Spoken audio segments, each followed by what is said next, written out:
तुळजापूर तालुक्यातील चिवरी येथील सेवानिवृत्त शिक्षक तथा ग्रामीण भागातील विद्यार्थ्यांसाठी संपूर्ण जीवन समर्पित करणारे खरेखुरे हाडाचे शिक्षक एवढंच नव्हे तर बोले तैसा चाले त्याची वंदावी पाऊले याची खरी प्रचिती आज पाहावयास मिळाली। गुरुजी हयात असतानाच देहदानाची संकल्पना आज खऱ्या अर्थाने पूर्ण झाली असली तरी गुरुजींच्या जाण्याने शैक्षणिक सामाजिक क्षेत्रात कायमची पोकळी निर्माण झाली हे मात्र विसरता येणार नाही। आदर्श शिक्षक आदरणीय स्वर्गीय सुभाष काशीनाथ सूर्यवंशी गुरुजी यांचे प्रदीर्घ आजाराने दिनांक 7 ऑगस्ट रोजी सकाळी निधन झाले। निधनापूर्वी हयात असतानाच त्यांनी देहदानाची संकल्पना केली होती। हा संकल्प आज गुरुजींच्या इच्छेप्रमाणे त्यांचे पार्थिव धाराशिव येथील शासकीय वैद्यकीय अधिकाऱ्यांच्या स्वाधीन करण्यात आले, जेणेकरून त्यांच्या शरीरातील अवयव इतरांच्या जीवनात नवसंजीवनी निर्माण करू शकतील। गुरुजींचा हा आदर्श निश्चितच प्रेरणादायी व दिशा देणारा ठरेल। चिवरी परिसरात मरणोत्तर देहदान ही संकल्पना पहिल्यांदाच घडली असून त्यांच्या या ठाम निर्णयाचे सर्वत्र कौतुक केले जात आहे।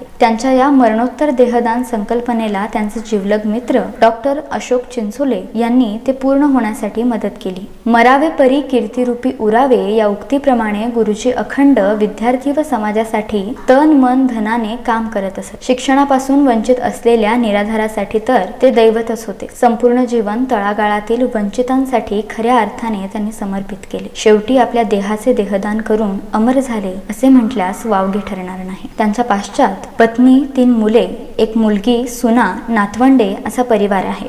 कैलासवासी सुभाष सूर्यवंशी गुरुजी यांना डी न्यूज मराठीकडून भावपूर्ण श्रद्धांजली।